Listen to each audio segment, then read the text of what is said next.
Okay,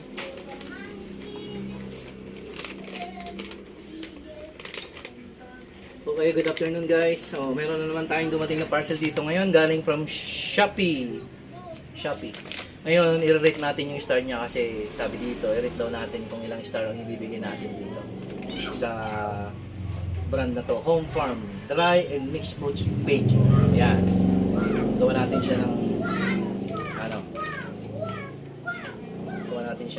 reaction kung ano yung ibibigay nating dito, rate. Kung bibigyan ba natin siya ng 5 star.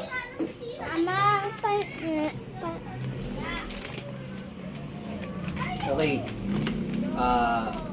Ano pa lang, yung packaging pa lang.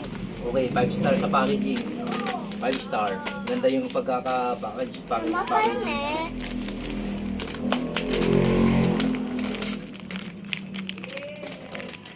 Pwede natin buksan guys Okay. Mas kumpara sa nauna nating in-order, mas mabilis siyang buksan kumpara dun sa nauna nating in-order.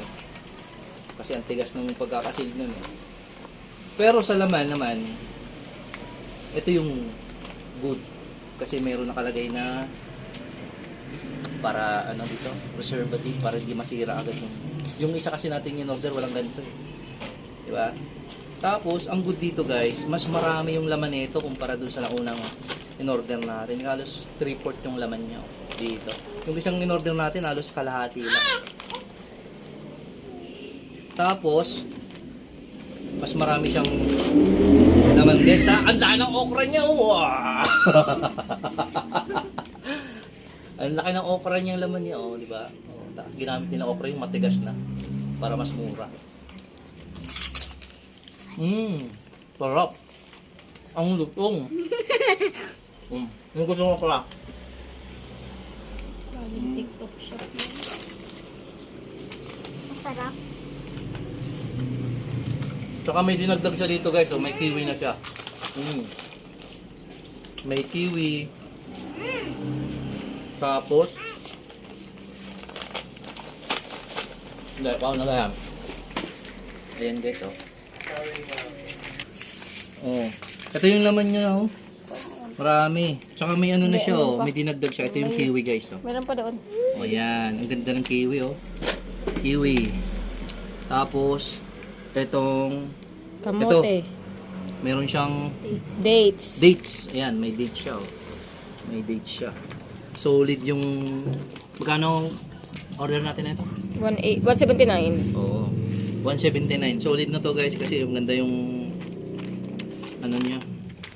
May laman pa to. Mayroon pa siyang sitaw. May Guys, laman pa to. May sitaw siya guys Sitaw, bataw, patay. So susunod mag-order tayo naman ng bahay kubo dapat yung nakalagay na. Para makain natin lahat ng gulay. Di ba hindi ka kumakain ng gulay? Ay, buto ka. Subukan mo kumain ng sitaw. Di ba ang sarap? Sitaw yan. Ito. Ito yung anak ko, di kumakain to ng gulay. Kasi payat. Ngayon, kumakain siya ng sitaw. Ayan kumakain siya ng sitaw. Di ba? Sitaw yan, di mo yan kinakain. Una niya talagang pinili yung kiwi. Pili ka na dito. Pili ka dito. Pili ka. Ito yung bunso mo. Yan. Pili ka. Ano gusto mo dyan? Dates? Gusto mo yung dates? Bigyan mo siya like. Bigyan mo siya like. Bigyan mo sila yan. Sa inyo. Okay na guys.